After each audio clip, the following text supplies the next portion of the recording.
கரெக்டாக வந்திருக்கு. இந்த ஜாமுக்கு வந்து ரொம்ப தண்ணி வரக்கூடாது. நம்ம இதை வந்து நல்லா மிக்சியில் அரைச்சிட்டு வந்துடலாம்.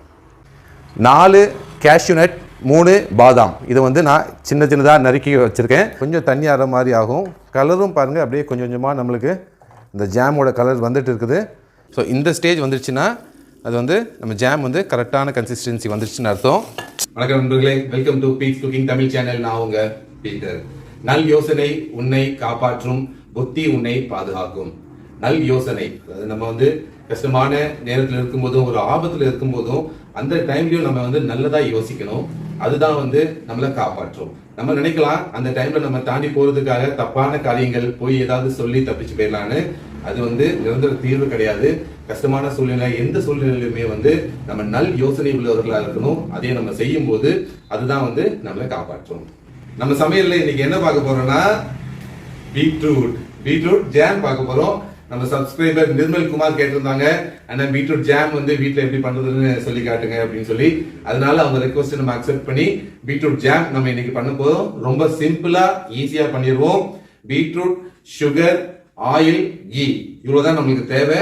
ரொம்ப ஈஸியா பண்ணிடலாம். ஃபர்ஸ்ட் பீட்ரூட்டை வேக வைக்கணும், மிக்சியில போட்டு அரைக்கணும். அதுக்கப்புறம் நம்ம அதை நல்லா வத்த விட்டு நம்ம ஜாமோட கன்சிஸ்டன்சிக்கு அதை கொண்டு வரணும். இதுதான் ப்ராசஸ். வீடியோ ஃபுல்லா பாருங்க. ரொம்ப சிம்பிளா ஈஸியா பண்ணிடலாம். நிறைய பேர் சப்ஸ்கிரைப் பண்ணிருக்கீங்க, நன்றி. வீடியோ லைக் பண்ணுங்க, ஃப்ரெண்ட்ஸுக்கு ஷேர் பண்ணுங்க. நம்ம வீடியோக்குள்ள போலாம். இன்னைக்கு நம்ம 1/2 கிலோ பீட்ரூட் ஜாம் செய்ய போறோம். 2 பீட்ரூட் நான் கொஞ்சம் பெருசா எடுத்துக்கிறேன். 2 பீட்ரூட் 1/2 கிலோ இருக்கு.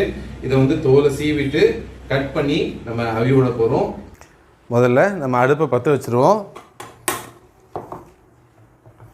குக்கர் எடுத்துக்கிடுவோம். குக்கரில் பீட்ரூட் கட் பண்ணிட்டு வந்தாச்சு.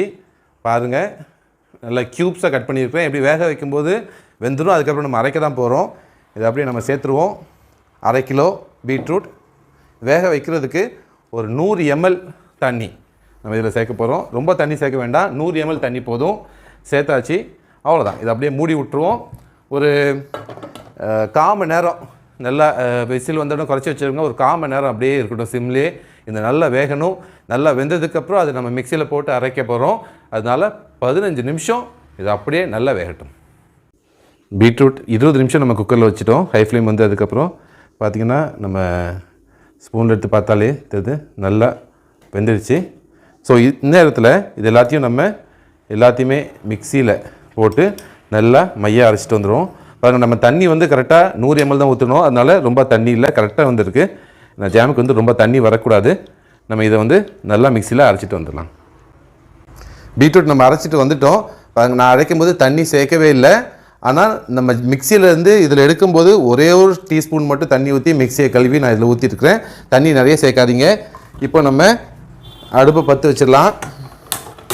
பற்ற வச்சுட்டு நான் நான்ஸ்டிக் எடுத்துருக்கிறேன். நீங்கள் நான்ஸ்டிக் எடுத்துக்கோங்க, இல்லைனா சாதாரண அலுமினியம் தாளிச்சு இருந்தாலும் ஓகே தான். அதிலே நம்ம பண்ணலாம்.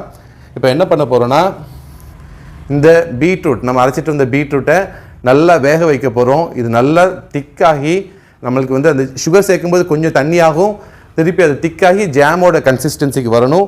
அது வரை நம்ம இது பண்ண போகிறோம். இப்போது இதில் 1 ஸ்பூன் கீ நம்ம சேர்த்துருவோம்.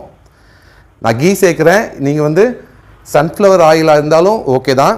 கீ சேர்க்கும்போது கொஞ்சம் ஒரு ரிச்னஸ் அதுக்கு வந்து கொடுக்கும், அவ்வளோதான். இப்போ இது கூட 4 கேஷ்யூ நட், 3 பாதாம். இது வந்து நான் சின்ன சின்னதாக நறுக்கி வச்சுருக்கேன். இதுவும் ஆப்ஷனல் தான், ஒரு ரிச்னஸ்க்காக நான் போடுறேன். இது வந்து நீங்கள் போடணுன்னா போடலாம், இல்லைனா ஸ்கிப் பண்ணிக்கலாம். இப்போ இது கூட போட்டு நல்லா நம்ம ஃப்ரை பண்ணுவோம். சும்மா ஒரு நிமிஷம் ஃப்ரை பண்ணால் போதும். அரைச்சிட்டு வந்த பீட்ரூட்டை இதில் சேர்த்தலாம்.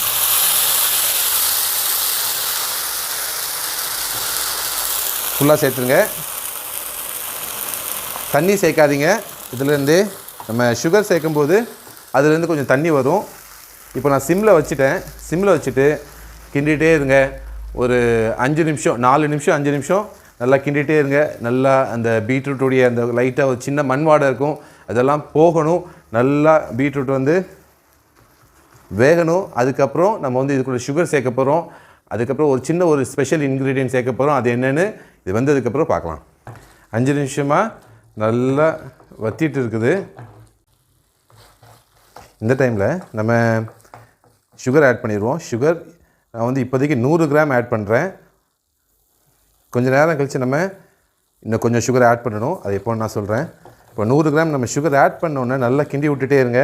இந்த டைமில் என்ன ஆகும்னா கொஞ்சம் தண்ணி ஆகிற மாதிரி ஆகும். கலரும் பாருங்கள் அப்படியே கொஞ்சம் கொஞ்சமாக நம்மளுக்கு இந்த ஜாமோட கலர் வந்துட்டு இருக்குது. ஒரு 3 நிமிஷம் சிம்மில் வச்சுட்டே இதை அப்படியே கிண்டிகிட்டே இருங்க. சுகர் போட்டு ஒரு 3 நிமிஷம் ஃபஸ்ட்டு ஸ்டேஜ் சுகர் போட்டு 3 நிமிஷம் ஆயிடுச்சு. இப்போது கலர் அப்படியே மாறிட்டு வருது. நல்ல ஒரு ஜாமோட கலர் வந்துடுச்சு. மீதி உள்ள சுகரையும் ஆட் பண்ண போகிறேன். டோட்டலாக பார்த்தீங்கன்னா ஒரு 120 கிராம், ஒரு டம்ளர் நான் சுகர் எடுத்துருக்கேன். 120 கிராம் சுகர் இதுவுமே போதுமானது. உங்களுக்கு வந்து ரொம்ப இனிப்பு வேணும்னு நினச்சிங்கன்னா 150 கிராம் சுகர் நீங்கள் சேர்த்துக்கோங்க. இது ஒரு 2-3 நிமிஷம் அப்படியே கொஞ்சம் வேகட்டும். ஜாமோட கன்சிஸ்டன்சி ஆல்மோஸ்ட் வந்துடுச்சு. 3 நிமிஷம் ஆயிடுச்சு. இப்போ நம்ம என்ன பண்ணலான்னா ஒரு 2 இன்க்ரீடியன்ட் சேர்க்க போகிறோம். ஃபஸ்ட்டு பார்த்தீங்கன்னா நான் இப்போ வெண்ணிலா எசன்ஸ் சேர்க்குறேன். இது வந்து ஆப்ஷனல் தான். நீங்கள் வந்து ஸ்ட்ராபெரி எசன்ஸ் உங்கள்கிட்ட இருந்துச்சுன்னா ஸ்ட்ராபெரி எசன்ஸ் கூட சேர்த்துக்கலாம். கொஞ்சோண்டு தான், ஒரு அரை டீஸ்பூன் தான் நம்ம சேர்க்க போகிறோம். நான் இந்த மூடியிலே பார்த்தீங்கன்னா ஒரு 1/4 மூடி கொஞ்சோண்டு இவ்வளோ தான் லைட்டாக சேர்க்க போகிறோம். இது ஆப்ஷனல் தான். ஆனால் இது போட்டிங்கன்னா உங்களுக்கு வந்து நல்ல ஒரு ஃப்ளேவர் இருக்கும். இது சேர்த்துட்டு லைட்டாக கிண்டிக்கோங்க. அதுக்கப்புறம் லெமன் நம்ம சேர்க்க போகிறோம். பாதி லெமன், நம்ம 1/2 கிலோ பீட்ரூட்டுக்கு பாதி லெமன் போதும். இதையும் சேர்த்துக்கோங்க. கொட்டையை நல்லா எடுத்துருங்க. கொட்டையை எடுத்துட்டு பாதி லெமன் சேர்த்துக்கோங்க. இதையும் கிண்டிட்டு இன்னும் ஒரு 2 நிமிஷம், கரெக்டாக ஒரு 2 நிமிஷம் வெந்ததுக்கப்புறம் ஆஃப் பண்ணிடுங்க. கட்டாயம் வந்துடும். இப்போ ஆல்மோஸ்ட் அந்த ஜாமோட கன்சிஸ்டன்சி வந்துடுச்சு. நான் எப்படி இருக்குன்னு காட்டுறேன் உங்களுக்கு. இன்னும் 2 நிமிஷத்தில் ஆஃப் பண்ணிவிட்டு ஒரு 10 நிமிஷம் அது நல்லா கொஞ்சம் ஆறட்டும். ஒரு அதுக்குரிய அந்த ரெஸ்டிங் டைம் ஆனதுக்கப்புறம் நம்ம வந்து டேஸ்ட் பார்க்கலாம். பாருங்கள், கலர் வந்து அப்படியே மாறிடுச்சு. நல்ல ஒரு ஜாமோட கலர் வந்துடுச்சு. கன்சிஸ்டன்சி எப்படி பார்க்கணுன்னா, இப்போ நீங்கள் எடுத்துக்கோங்க. எடுத்து ஒரு பிளேட்டில் வைங்க. பிளேட்டில் இப்போ நான் வச்சுருக்கேன். வச்சுட்டு இப்படி பிளேட்டு சரிச்சிங்கன்னா அது வந்து மெதுவாக மொத்தமாக சேர்ந்து வரணும். பார்த்தீங்களா எப்படி வருதுன்னு, டக்குன்னு கொட்டாமல். ஸோ இந்த ஸ்டேஜ் வந்துடுச்சுன்னா அது வந்து நம்ம ஜாம் வந்து கரெக்டான கன்சிஸ்டன்சி வந்துடுச்சுன்னு அர்த்தம். ஸோ இந்த டைமில் நம்ம இதை ஆஃப் பண்ணிடலாம். வாங்க டேஸ்ட் பார்த்துடலாம். நல்ல கலர் அப்படியே மாறிடுச்சு. நம்ம ஃபைனல் ப்ராடக்ட் பார்த்திங்கன்னா சூப்பராக இருக்குது. நல்லாயிருக்கு. இனிப்பு கரெக்டாக இருக்குது. நம்ம ஊற்றின வெண்ணிலா எசன்ஸோட ஃப்ளேவர் ரொம்பலாம் தெரில. பீட்ரூட்டோட ஃப்ளேவர் லைட்டாக இருக்குது. வெண்ணிலா ஃப்ளேவர் டாமினேட் பண்ணலை. அது போக சுகர் கரெக்டாக இருக்குது. கேஷ்யூ இதெல்லாம் வந்து நீங்கள் கூட சேர்த்துக்கலாம். கட்டாயம் ட்ரை பண்ணி பாருங்கள். எப்படி இருந்துச்சுன்னு கமெண்ட்ஸில் சொல்லுங்கள். ஃப்ரெண்ட்ஸுக்கு ஷேர் பண்ணுங்கள். வீடியோ லைக் பண்ணுங்கள். சேனலுக்கு சப்ஸ்கிரைப் பண்ணுங்கள். நம்ம அடுத்த வீடியோவில் பார்க்கலாம்.